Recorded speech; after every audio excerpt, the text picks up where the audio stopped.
वक्फ board की मनमानी और अवैध रूप से जमीन पर कब्जा करने को लेकर सीएम योगी के बयान पर सियासी घमासान छिड़ा है। योगी के एक एक इंच जमीन वापस लेंगे वाले बयान से समाजवादी पार्टी आग बबूला है। दरअसल कुछ दिन पहले योगी आदित्यनाथ ने वक्फ की जमीन कब्जाने को लेकर बयान दिया और कहा कि कभी कभी लगता है कि ये वक्फ बोर्ड है या भूमाफियाओं का बोर्ड। जिस जमीन पर भी वक्फ के नाम पर कब्जा किया गया होगा उस एक एक इंच जमीन को वापस लिया जाएगा और गरीबों के मकान बनाए जाएंगे। योगी आदित्यनाथ के इस बयान के बाद वक्फ की अवैध संपत्तियों की जांच और एक्शन शुरू हो चुका है। यूपी के कई शहरों में वक्फ की संपत्तियों का सर्वे हो रहा है और इसी दौरान कानपुर में भी कई वक्फ प्रॉपर्टी की जांच की गई। सर्वे में जो खुलासा हुआ वो बेहद चौंकाने वाला निकला। कानपुर में वक्फ बोर्ड की कई सारी प्रॉपर्टी अवैध निकली, जिसमें कई मस्जिद, मदरसे और करबला शामिल हैं। प्रशासन ने वक्फ बोर्ड की 1669 संपत्तियों का सर्वे किया और इनमें से 548 संपत्तियां अवैध निकली जो सरकारी जमीन पर बनी है और अब उन पर एक्शन की तैयारी की जा चुकी है। सिर्फ कानपुर ही नहीं, संभल में भी लगातार अवैध रूप से कब्जाई जमीन वापस ली जा रही है और प्रशासन का एक्शन जारी है। लेकिन योगी राज में वक्फ पर हुए एक्शन से समाजवादी पार्टी को दर्द जरूर हो रहा है। समाजवादी पार्टी की सांसद इकरा हसन तो संविधान का हवाला दे रही हैं। योगी सरकार की तुलना तानाशाही से कर रही हैं और आरोप लगा रही हैं कि सीएम योगी का बयान राजनीति से प्रेरित है। योगी जी का बयान आया है कि एक एक इंच हम जमीन वापस लेंगे।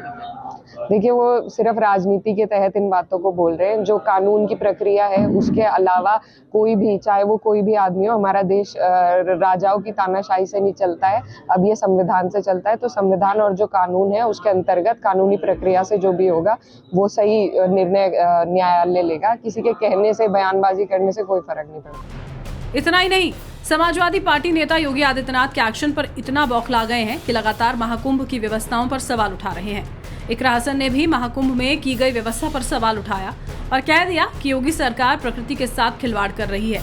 और इतना ही नहीं, संभल में 24 नवंबर को ही हिंसा के लिए प्रशासन को ही दोषी करार दे दिया।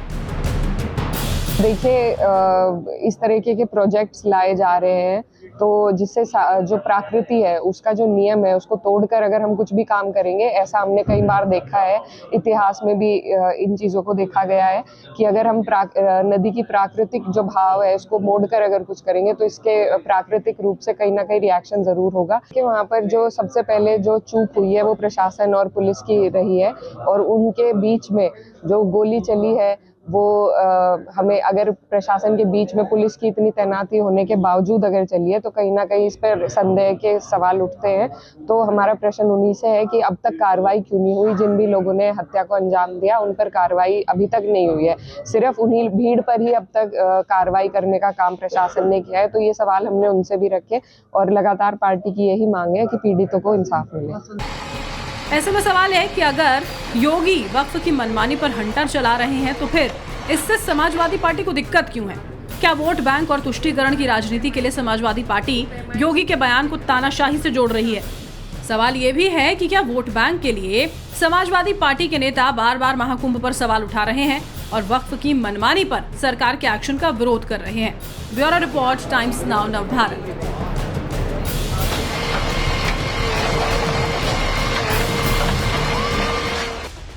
तो रिपोर्ट आप देख चुके हैं। मेहमान हमारे साथ जुड़े हैं, उनसे हम आपको मिलवाते हैं। एसएन सिंह साहब बीजेपी प्रवक्ता हमारे साथ में हैं, प्रोफेसर कपिल कुमार इतिहासकार हमारे साथ में हैं, अखिलेश कटियार जी समाजवादी पार्टी के प्रवक्ता भी हमारे साथ में हैं, प्रेम कुमार जी वरिष्ठ पत्रकार हमारे साथ में और फाजिल अहमद भाई हमारे साथ में राजनीतिक विश्लेषक हैं। आप सभी का बहुत बहुत स्वागत है नवभारत पर। अखिलेश कटियार जी, सीधा सवाल मैं आपसे पूछूंगा, अगर सरकार की तरफ से ये कहा जाता है कि अगर कब्जा कहीं हुआ है वो एक एक इंच जमीन हम लोग मुक्त कराएंगे, तो इसमें तानाशाही कहां से आ गई? इसे राजनीति से प्रेरित कैसे कहा जा सकता है? हिमांशु जी नमस्कार, सभी दर्शकों को मेरा प्रणाम। आपको भी। जो मेरी नेता समाजवादी पार्टी की सांसद इकरा हसन जी का बयान आपने चलाया और पूरे देश ने आपके चैनल के माध्यम से जो इस बयान को देखा, मुझे नहीं लगता है कि किसी भी नागरिक को इस बयान पे आपत्ति हो सकती है। दीक्षित साहब उन्होंने कहा कि कानून के अनुसार कार्रवाई हो, वो किसी भी तरीके, वक्त की अकेले नहीं, अगर किसी भी तरीके का अवैध कब्जा हो, सरकार का ये नैतिक दायित्व है दीक्षित साहब कि उस कब्जे को हटाए और सरकार की भूमि के संरक्षण करे। सरकार को इसी चीज के लिए ये जो जनादेश मिला है उसका उसकी ये नैतिक जिम्मेदारी है कि उसे ये काम करना चाहिए। लेकिन हिमांशु जी, आप दूसरी बात, 4 जून को जो परिणाम संसद के जो आए थे, उसके बाद से आप देख रहे हैं पूरे प्रदेश में, चाहे पहले 1.5-2 महीने चल गया आपका बहराइच का मामला, ठीक है, इसके बाद चल गया संभल का मामला, राम मंदिर भी चलता रहा, करीब 8-9 महीने गुजर गए। डिबेट हमने आपने बैठ के छात्रों में जो पिछले 7 साल में 90% परीक्षाएं नहीं हुई, जो बेरोजगारी बढ़ गई, क्या हमने उस पर भी कभी बैठ के इतनी गंभीरता से बात की है? किसानों को खाद नहीं मिल रही है। दीक्षित साहब, इस देश में जिसकी जितनी आस्था है उससे किसी को ऐतराज नहीं है, बिल्कुल कुंभ में जाएं, डुबकी लगाएं, अपनी आस्था है आप जरूर करिए, ये धार्मिक आयोजन है, धार्मिक तरीके से चलते रहे। लेकिन जो सरकार के दायित्व हैं, जो आम जनता के प्रति इनकी जिम्मेदारी है, जो जनता के जीवन में बदलाव के वादे करके आप सत्ता में आए, हिमांशु जी, उस पर तो कोई बात ही नहीं है, उस पर कोई डिबेट ही नहीं है। हम सालों हो जाते हैं। बीजेपी ने स्पष्ट पहले कहा था कि अगर भू माफिया कहीं पर अवैध कब्जा करते हैं तो वो मुक्त कराएंगे। अब जैसे आपको भी पता है कि अतीक अहमद की प्रॉपर्टी से वो कब्जा मुक्त कराया, फिर गरीबों के लिए आवास बनाए, वहां पर पहुंचाया, तो इससे भी तो आम जनता का भला हो रहा है। मैं बस ये आपसे जानना चाहता हूं, आप भी सरकार में रहे हैं, अगर अवैध कब्जा कहीं पर होता है उसको मुक्त कराया जाता है, तो आप इसके साथ हैं कि नहीं है? 1% साथ में। अवैध कब्जे से मुक्त कराना सरकार की जिम्मेदारी है, संवैधानिक तरीके से कार्रवाई हो। सर नहीं, तानाशाही का मतलब यह है कि आप नोटिस नहीं देंगे, बुलडोजर लेके पहुंच जाएंगे, माननीय सुप्रीम कोर्ट के गाइडलाइन को दरकिनार कर देंगे, प्रशासन का दुरुपयोग करने लगेंगे, तो दीक्षित साहब, उसे हम तानाशाही कहते हैं। मेरी सांसद महोदया ने साफ कहा कि जो संवैधानिक तरीके से कार्रवाई कर रहे हैं। ठीक है, एसएन सिंह साहब से मैं बात करूंगा, लेकिन कपिल जी कुछ कहना चाह रहे हैं। कपिल जी प्लीज बोलिए। देखिए, मुझे एक बात पे बड़ी हैरानी होती है, जब बात की जाती है संवैधानिक तरीके की। जमीन आप कब्जाएं, कौन से संविधान में लिखा है कि आप सरकारी जमीन पे अपना अवैध कब्जा जमा सकते हैं? तो संविधान को आप तोड़ें, और जब उस जमीन को लेने की बात सरकार करे, तब आप कहेंगे इस पे तो न्यायालय करेगा, संवैधानिक तरीके मौजूद हैं। तो मुझे बड़ी हैरानी आती है। और एक बात और मुझे बताइए, जहां पे सरकारों ने कब्जा करवाया है अवैधानिक जमीनों का, जरा वो भी उठा करके देख ले कि किस सरकार के काल में कितना अवैधानिक कब्जा जो है किन जमीनों पे कराया गया और किन किन को वहां पे संरक्षण प्राप्त हुआ। जरा इसका भी सर्वे करवा लिया जाए तो चीजें सामने निकल करके आएंगी। दूसरी बात इन सांसद जी ने एक की, प्रकृति के नियमों को लेकर के। समझे जी, मेरा एक सवाल है बहुत छोटा सा। बड़ी अच्छी बात आपने की, प्रकृति के नियमों का सम्मान होना चाहिए, लेकिन सांसद महोदया फिर एक काम और करिए कि मदरसों के अंदर ये पढ़वाना बंद कर दीजिए कि दुनिया चपटी है। मदरसों के अंदर ये पढ़वाना बंद कर दीजिए कि सूरज जो है दुनिया के चारों तरफ घूमता है। वो भी प्रकृति से संबंधित प्रश्न है, और प्रकृति के सवालों को उठाइए उसके बाद। और उसके बाद जहां तक ये बात करते हैं कि सरकार ये फैला रही है, द्वेष फैला रही है और इनका राजनीति से प्रेरित है, मेरे 2 सवाल इनसे और हैं, सांसद महोदया जी से भी और इनके प्रवक्ता से भी। मेहरबानी करके अगर आप भारत के संविधान को मानते हैं तो कम से कम 2 शब्द जो हैं, एक तो जो काफिर कहा जाता है इनके धर्म ग्रंथों में, उसको काफिर शब्द को उन धर्म ग्रंथों से बाहर निकाल दें, क्योंकि भारत के संविधान के अंदर काफिर शब्द की कोई जगह नहीं है। पूरी उसके अंदर। और दूसरा, जो गजवा हिंद की बात करने वाले लोग हैं, जरा उनके ऊपर भी ये कुछ अपने विचार रख दें तो जरा समझ में आएगा।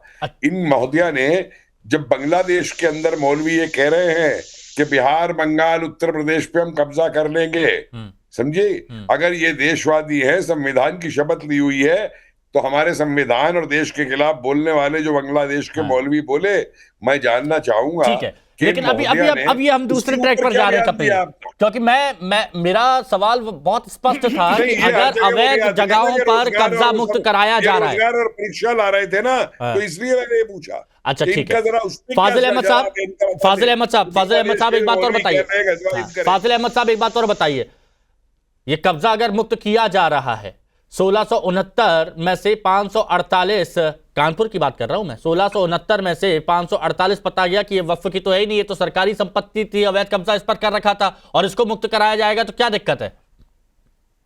कोई दिक्कत नहीं है हिमांशु जी। हम लोगों ने कितनी बार कई सरकारों से लगातार ये बात कही कि वक्फ की जमीनों पर जो हिंदू मुसलमान दोनों लोगों ने अवैध अतिक्रमण कर रखा है, उसे मुक्त करा के वक्फ संपत्ति को बचाया जाए।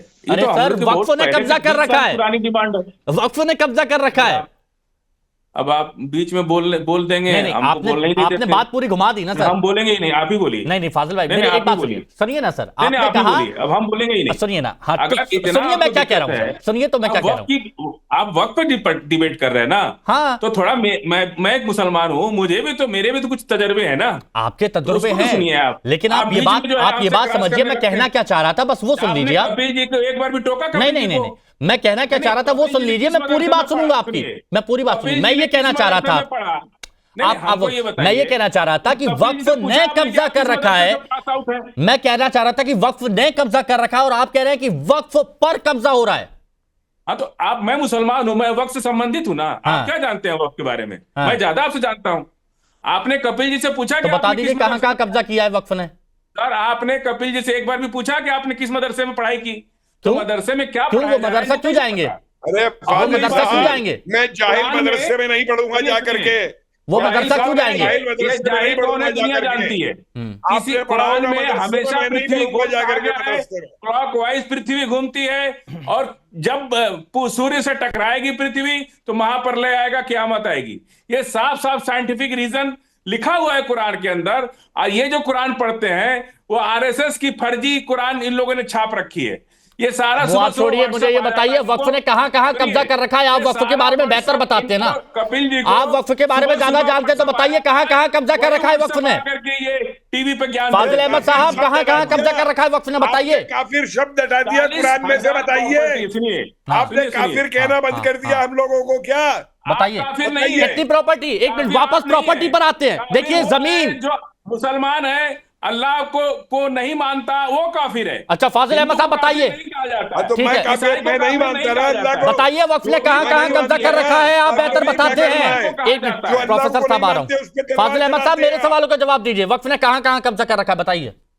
40,000 प्रॉपर्टियां इस देश के अंदर, पूरे देश में बाकायदा लिखित में है, और वो सरकारों पर हमेशा वक्फ काउंसिल सरकार ने खत्म कर रखा है। एक सीनियर आईएएस होता है देश में जो वक्फ काउंसिल होता है।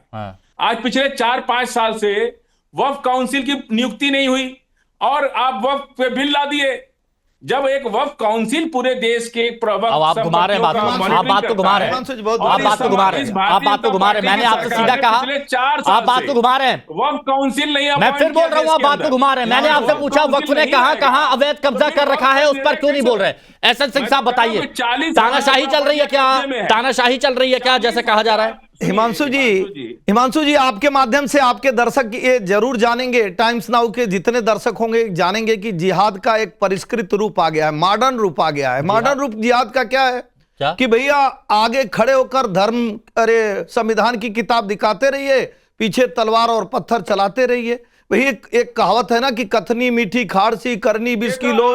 वही संविधान में ही कहा गया है कि सर्वे करा लिए ये, और संवैधानिक संस्थाएं जब सर्वे कराने जा रही हैं तो तलवार लेके वो जिहाद चलाने वाले दौड़ा दौड़ा के पुलिस को मारने लग रहे हैं, संवैधानिक संस्थाओं को मारने लग रहे हैं। और अब इसीलिए मैंने कहा कि जिहाद का एक नया रूप आ गया है कि हम जिहाद चलाएंगे, केवल संविधान कहेंगे और जिहाद चलाएंगे। निश्चित तौर पर आप देखिए अगर कानपुर में वक्फ प्रॉपर्टी का सर्वे हो रहा है और लगभग 500 संपत्तियां ऐसी पाई जा रही हैं जो वक्फ की है ही नहीं, संवैधानिक संस्था जांच कर रही है, तो संविधान को नहीं मानना है। नहीं मेरे को बताइए, मेरे को सिंह साहब ये बताइए, ये जिहाद वाली बात कहां से आ गई? लैंड प्रॉपर्टी वाली बात चल रही है ना, क्या यहाँ पर बात चल रहा है कि कैसे वक्फ जमीनों पर कब्जा करता है अवैध तरीके से, वो बताइए। अब देखिए ना, जैसे लव जिहाद था, एक बात सुनते हैं, अब जैसे लव जिहाद था, जैसे लव जिहाद था ना हिमांशु जी, वैसे ही अब लैंड जिहाद आ गया। लैंड जिहाद इसीलिए तो बता रहा हूं आपको, लैंड जिहाद कैसे आ गया है कि आपको एक एग्जांपल दूंगा।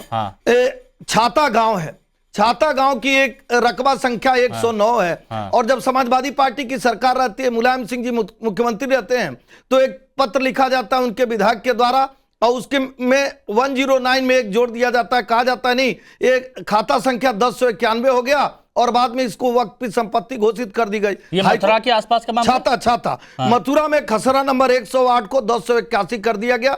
और मैं चूंकि उस अखबार का नाम लेना ठीक नहीं है, आप इसको दिखा देंगे। मैं इसीलिए कह रहा था, अभी झारखंड में चुनाव हो रहा था, उसमें भी देखे होंगे कि बहुत सारे लोग जमाई जिहाद चला रहे थे, शादी करके उसको अपना बना देना। तीसरा एग्जाम्पल आप देखेंगे कि भाई एक पूरा गांव ही तमिलनाडु का वो वक्फ का हो जाता है। आप चले जाइए, सूरत का नगर निगम ही वक्फ का हो जाता है। और चौथी बात कहूंगा, इनके पार्टी के एक बहुत बड़े नेता ने कहा हमारे पास कागज नहीं है, अगर उत्तर प्रदेश सरकार जांच कर ली तो हमारे पास कागज नहीं हो तो सब निकल जाएगा, इस नाते डर लग रहा है। और मैं कह रहा हूं, अगर संविधान को आप मान रहे हैं तो संवैधानिक संस्थाएं जांच कर रही हैं, सच्चाई के लिए जांच कर रही हैं। जिहाद छोड़िए, मतलब संविधान, सारी बात आएगी कागज पे, सारी बात आएगी कागज पे, ठीक है। फाजिल अहमद साहब, बात तो कागज पे ही आती है ना, कागज दिखा दिए, कोई दिक्कत नहीं है। साहब आपको तकलीफ क्यों रही? हिमांशु जी सवाल पूछे, तकलीफ आपको? हिमांशु जी ने कितना अच्छा सवाल पूछा। हिमांशु जी पूछ रहे हैं कि धर्म के नाम पर तलवार लेकर खड़े होंगे कि उस समय संविधान के साथ खड़े होंगे? आप बताइए, धर्म के नाते खड़े हो जाए, संवैधानिक संस्था, संविधान ने पावर दे रखा है। चलिए ठीक है, मुख्यमंत्री चुनने का, सरकार चुनने का, और सरकार जब जांच कराती है तो पत्थर लेके खड़े हो जाते हैं। सरकार के साथ खड़े हैं, संविधान के साथ खड़े हैं कि इस्लाम के साथ? संविधान के साथ खड़े हैं कि इस्लाम के साथ? आप संविधान के साथ खड़े हैं कि इस्लाम के साथ? आप बताइए, संवैधानिक संस्था ने पावर दे रखा है, मुख्यमंत्री अपने मन से नहीं होता है, सरकार अपने मन से नहीं होती है। लेकिन आप देखिए, संविधान को नहीं मानेंगे, संविधान को नहीं, देखिए बहुत वक्त दे लिया आपको, एक मिनट जाइए, नहीं बहुत वक्त दे लिया, बहुत वक्त दे लिया। प्रेम कुमार जी, अगर सरकार ये कहती है कि अवैध कब्जों को हटाया जाएगा और एक एक इंच जमीन वापस ली जाएगी, तो इसको तानाशाही से जोड़ना क्या गलत है या सही है? आप क्या कहते हैं? देखिए, मुख्यमंत्री जब ये बोलते हैं कि हम एक एक जमीन इंच छीनेंगे, वापस लेंगे, तो छीनेंगे वापस लेंगे में अंतर है सर। वापस लेंगे क्या? जमीन कोई पैदा लेके पैदा थोड़े हुआ है। हाँ। समझिए, पहले जमीन कौन छीनेगा? कानून कपिल साहब, प्लीज बीच में मत बोलिए। नहीं, आप कह रहे हैं छीनेंगे, सुन तो लीजिए। ऊपर बात के लाए थे जमीन अरब से, इस्लाम कमाया। ये पॉइंट तो प्रेम कुमार जी देखिए बनता है, क्योंकि आपने कहा छीनेंगे, छीनना अलग हो जाता है, छीनना किसी का हक छीनना अलग हो जाता है, और वापस लेना नजरिया है कि छीनेंगे कि वापस लेंगे। चलिए हम आगे बढ़ते हैं। ठीक है, हाँ। तो मुख्यमंत्री बोलते हैं कोई भी जमीन अगर वापस ली जाएगी, छीनी जाएगी, जो भी होगा, अगर वापस ली जाएगी तो कानूनन होगा ना। हाँ। एक व्यक्ति थोड़े छीन लेगा या वापस ले लेगा। सही बात। जो वक्फ बोर्ड क्या है? आप भू माफिया बता रहे वक्फ बोर्ड को। अरे सरकार ने वक्फ बोर्ड को बनाया है और संविधान में नीति शक्तियों के आधार पर बनाया है। कस्टोडियन कौन? उत्तर प्रदेश में सरकारी जमीन का कस्टोडियन कौन? सरकार का मुखिया कौन? मुख्यमंत्री। एक बात सुनने तो दीजिए। संस्थान से वापस लेगी कोई तरीका नहीं है आपके पास कानूनन कि आप यहाँ ये माहौल फैला रहे हैं। अच्छा, तो ये कानूनी तरीका नहीं है सर, सुनिए ना, ये कानूनी तरीका नहीं है। 1669 में जब सर्वे हुआ तो 548 सरकारी जमीन पर निकली, तो ये एक तरीका ही तो है। ये संविधान के तहत हो रहा है कि नहीं हो रहा है, या फिर ये हो रहा है कि जमीन ले ली तुम्हारी, जाओ यहां से? तरीका है तो बयानबाजी क्यों है? यही तो, क्यों है बयानबाजी? कानून एक्शन लेगा कि बयानबाजी हाँ, इस पर। हाँ। मुख्यमंत्री का काम बयानबाजी कर रहा है। अरे मुख्यमंत्री ये कहेंगे नहीं कि जमीन वापस लेंगे। ये वापस कौन होते लेने वाले? कौन कर रहा है? आप कौन होते लेने वाले? संबल में बयानबाजी आपके लोग कर रहे हैं, बयानबाजी आपके दोस्त कर रहे हैं, बयानबाजी आपके लोग कर रहे हैं। वो कह रहे हैं कि नहीं, यहाँ ये तो वक्त की संपत्ति है। बयानबाजी कौन कर रहा है? कुंभ क्षेत्र को ही कोई कह दे रहा कि ये तो वक्त का है। आप कहिए ना कि बयानबाजी नहीं करना चाहिए, सही बात है। और तीसरी बात प्रेम जी मैं कहूंगा, प्रेम जी आप सुन तो लीजिए, प्रेम जी समझ तो लीजिए, देश संविधान से चल रहा है और संविधान ने ताकत दे रखा है सरकार चुनने का, और जो सरकार का मुखिया होता है, मुख्यमंत्री होता है, कस्टोडियन होता है। उत्तर प्रदेश के जमीनों का सरकार मुखिया होता है, सरकार कस्टोडियन होता है। किसी को समझ नहीं आएगा ऐसे बात करेंगे तो। हाँ, कि कोई किसी की जमीन ले लेगा? एक मिनट, किसी की जमीन कैसे? कोई प्रेम कुमार की जमीन पर, कोई प्रेम कुमार की जमीन को वक्फ का बता दे तो आप कोर्ट में जाएंगे कि नहीं जाएंगे? आप कहेंगे ना दस्तावेज दिखाइए। आप एक लाइन सुन लीजिए, हम लोग वक्त पर बात कर रहे थे, वक्त की जमीन पर बात कर रहे थे, लेकिन चर्चा कहाँ हो रही है? चर्चा हो रही इस्लाम के खिलाफ, चर्चा हो रही मदरसे पर। अरे धर्म कहाँ से आ गया? इसमें धर्म कहाँ से आ गया भैया? यहाँ कहा जा रहा है एक मिनट प्लीज, इस्लाम पर बात नहीं हो रही है यहाँ, इस्लाम पर आप ले जा रहे हैं सर, यहाँ इस्लाम पर आप ले जा रहे हैं, हम इस्लाम पर बात नहीं कर रहे हैं, हमने वक्फ की बात की सर। वक्फ नहीं रहे अगर वक्फ प्रेम कुमार जी की जमीन पर कब्जा करेगा, अगर वक्फ सुनिए ना, अगर एक मिनट हम उसको बोलेंगे उन्होंने कहा, साहब देखिए ना, डिबेट प्लीज बर्बाद हो जाएगी। अगर वक्फ प्रेम कुमार जी की जमीन पर दावा ठोकेगा तो आपको अधिकार है ना कि आप कहें कि भाई कागज दिखा दो। अब जब उसमें नहीं दिखा पाए, जब कुछ नहीं है, तो उसके बाद तो वो सरकारी जमीन वो था, कब्जा था, कहेंगे ना? नहीं, सरकारी जमीन पर तो देश में ज्यादातर जगह कब्जे हैं, तो सब छोड़ दिया जाए, बात मत करिए, सब छोड़ दिया जाए। कह रहे हैं नहीं सब छोड़ दिया जाए, बड़ी अच्छी बात है। यही तो पूछा जा रहा है कि दिल्ली में 2013 में मनमोहन सिंह सरकार ने बहुत सारी कीमती जमीनों को वक्फ को क्यों दे दिया? आप बता दीजिए। 2013 में दिल्ली के पास एरिया में जो सरकारी जमीन थी उसको वक्फ को क्यों दे दिया? आपके पास कोई कारण है? आंसू बहा रहे थे। कौन आंसू बहा रहे थे? अच्छा एक मिनट, एक जवाब और। कपिल जी फिर आ रहा हूं मैं कटियार जी के पास। हो गया आपको? अखिलेश जी के पास आ रहा हूं। कपिल जी, हाँ कपिल जी प्लीज बोलिए। भाई साहब मुझे एक बात बताइए, हाँ, कि कोई जगह वक्फ कह दे कि ये मेरी है, और एक बात बताइए, अगर ये वक्फ पे ही डिबेट चाहते हैं, वक्फ पे इतनी जमीनें हैं, इतना रुपया है, इन्होंने कितनी जमीनों के ऊपर मुसलमानों के लिए अस्पताल बना दिए, इन्होंने कितनी जमीनों पे मुसलमानों के लिए यूनिवर्सिटी बना दी, जो ये गरीब मुसलमान के नाम पे ये जो मुस्लिम एलीट बना हुआ है, ये जमीनों को कब्जा करके। और प्रेम कुमार जी एक बात बताइए मुझे, फिर ये जमीनें जो वक्फ की हैं, ये क्या ऊंट पे लाद के लाई गई थी 8वीं शताब्दी में या 10वीं शताब्दी के अंदर वहां से? अरे कहाँ की जमीनें थी? ये भारत की जमीनें थी, जिसे आप लोगों ने वक्फ की जमीन बनवा दिया। सुनिए, और मेरे हिसाब से सुनिए ना भाई, मैं आज कहता हूँ 10 जनपद वक्फ का है, कब्जा करवा लीजिए ना 10 जनपद के ऊपर वक्फ से, करवा लीजिए कब्जा वक्फ के ऊपर, 10 जनपद के ऊपर वक्फ की जमीन से। आप लोगों का दिमाग जो है तुष्टीकरण के अंदर इतना भर चुका है, वो कि सत्ता की अवध में आपके नेता पागल हो गए कि हम सत्ता के सूबेदार बन जाए, हम सूबेदार बन जाए। एक मिनट, क्या वक्फ को सरकार ने वक्फ को बनाया है? ठीक है, आपकी सरकार ने बनाया था तो वक्फ ने, सुनिए ना, सरकार ने वक्फ, एक मिनट सर सुनिए प्लीज, सरकार ने वक्फ को बनाया है, लेकिन वक्फ को यह अधिकार तो नहीं दे दिया कि सरकारी जमीन पर कब्जा कर लो, दावा ठोक दो। माओवादियों की लैंग्वेज बोलता है जो सरकारी संस्थान कैसे कब्जा कर लेंगे? आप कब्जा शब्द का गलत क्यों नहीं करते हैं? दिखता है ना सर, वो दिख रहा है ना, दिखता है। ये क्या है? ये दस्तावेज जो दिखाएगा ये क्या है? अच्छा कानपुर में ये क्या था सर? कानपुर में क्या है? अच्छा ये क्या है? प्लीज बताइए। सबको डाउन। सिर्फ प्रेम कुमार जी तो मेरे को ये बताइए कि अगर कानपुर में 1669 में से 548 सरकारी दस्तावेजों, सरकारी जमीन पर वो बताया जाता है कि इस पर वक्फ का दावा है, तो ये क्या है? ये क्या है? झूठ है। ये क्या है? देखिए, ये लैंड डिस्प्यूट है जो अदालत में तय होगा। अच्छा, समझे? वो छीन लेंगे और भगा देंगे, ऐसे नहीं होता है। हिंदुस्तान में संविधान से चलता है, लोकतंत्र से चलेगा। अच्छा, योगी आदित्यनाथ कोई कागज नहीं, कोई दस्तावेज नहीं, अदालत वापस लेगी। योगी आदित्यनाथ को कोई राइट नहीं है। अच्छा, आज मुख्यमंत्री हैं, कल को नहीं रहेंगे, और कल न थे। अच्छा, तो और जमीन, अच्छा अच्छा जी, ऐसा नहीं है हिमांशु जी, सारा ठीक है। पावर उनके हिमांशु हाथ जी में, 10 वो सेकंड छीन दे लेंगे दीजिए। किसी से हिमांशु जी, जमीन। प्रेम जी से 10 सेकंड दे दीजिए। सवाल पूछने ले के लिए लीजिए, अगर फिर सरकारी कटियार जमीन जी, पर हाँ। कोई कब्जा करता है तो उसके लिए एसएन सिंह जाएंगे, प्रेम जी जाएंगे, हिमांशु जी जाएंगे कि सरकार जाएगी? और सरकार का मुखिया जाएगा, सरकार का नुमिंदा जाएगा, पहली बात। और तीसरी बात, दूसरी बात ये स्पष्ट हो गया यहाँ पे, प्रेम जी ये कहना चाह रहे हैं कि जो हमारे वाले हैं ना, जो वक्फ वाले हैं, जिसको ये इस्लाम पता नहीं क्या क्या बता रहे हैं, हम लोगों ने तो कहा नहीं, इसी में एक पैनलिस्ट ने कहा कि हम इस्लाम को मानने वाले हैं, हम उससे ज्यादा जानते हैं इस नाते। तो प्रेम जी का ये कहना है वो जो कह दें आप उसको स्वीकार लीजिए, क्योंकि पहले भी मुख्यमंत्री नहीं थे और बाद में भी हम मुख्यमंत्री होंगे, और आज नहीं तो कल ये पूरा ले लेंगे। यही कहा जा रहा है कि ये देश संविधान से चल रहा है, तलवार से नहीं चल रहा है कि आप पहले भी ले लिए थे और बाद में भी ले लेंगे। ना पहले ले पाए थे, ना अब लेंगे, ना बाद में ले पाएंगे। सुनिए ना, ऐसे तो कई दावे ऐसे किए गए कि एयरपोर्ट की जमीन वक्फ के अंडर में आती है, संसद जहां पर है वो वक्फ के आगरा का ताजमहल भी,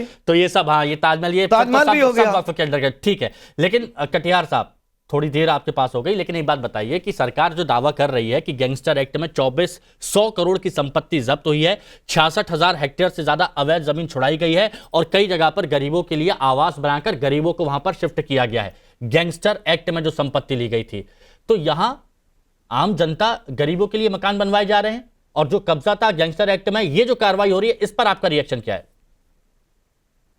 नहीं, गैंगस्टर एक्ट के तहत जो जमीन कब्जा कराई गई है, गरीबों के उत्थान के लिए क्या राज्य सरकार के पास और कहीं जमीन नहीं है? हम ये कहते हैं कि अगर गैंगस्टर है या कोई और है, अगर उनके पास है या गैंगस्टर नहीं भी है, हाँ। तो भी उनके पास अगर कब्जे की जमीन है तो सरकार उस जमीन को ले ले, हाँ। किसे ऐतराज हो सकता है? दूसरी बात, जो अभी जो इनका एक केस था जो जवाहर यादव जी वाला, हाँ। उसके और उत्तर प्रदेश में एक लंबी सूची है, जो आप भय मुक्त ब्रजेश सिंह है, धनंजय सिंह है, राजा भैया, उदय भान जी हैं, अशोक चंद्र, किसी के पास 106, किसी के पास 86, किसी के पास 31, ये सारे जो लोग हैं, अभय सिंह जी हैं, पिंटू सिंह, सन्नी सिंह, चुलबुल सिंह, ये लोग वो हैं जिनके ऊपर 50 से ऊपर के मुकदमे, लेकिन ये किसी एक विशेष जाति समाज के हैं तो उन पे कार्रवाई नहीं होगी। अच्छा दीक्षित जी, हाँ। अगर आप उत्तर प्रदेश को अपराध मुक्त बनाना चाहते हैं तो क्या इसका डंडा और सोटा दलित पिछड़े मुसलमानों पे ही चलेगा या सबके प्रति नजरिया आपका सामान्य है? तीसरी बात है, हाँ। आप अगर अभी इतिहासकार के नाम जो लिखे हैं आप, कपिल जी का, आपने कहा कि कितने वक्फ ने अस्पताल बनाए, कितने वक्फ ने स्कूल बनाए। हाँ जी, जरा ये सरकार से भी पूछ लीजिए कि आपने कितने स्कूल और कितने अस्पताल बनाए। ये सवाल ज्यादा व्यापक हो जाएगा। मैं ठीक है, इसका जवाब मैं दूंगा। नहीं, सुनिए सिंह साहब, सिंह साहब,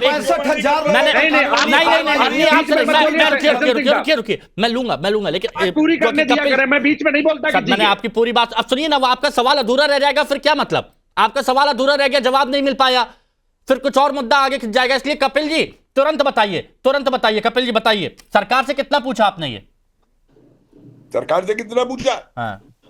किस चीज का? सरकार अपना बना रही है, कर रही है। हाँ। भूल गए जो सरकार के साथ, और ये तो कह रहे हैं कि आतंकियों की जमीन को मत छेड़ो, अराजकतावादियों की और तड़ी पार वालों की जमीनों को मत छेड़ो, सरकार और जमीनों के ऊपर बनाए। सरकार के क्या बोल रहे हैं? इनका ये कहना है सिर्फ पिछड़ा दलित मुसलमानों को टारगेट किया जाता है, सिर्फ पिछड़ा।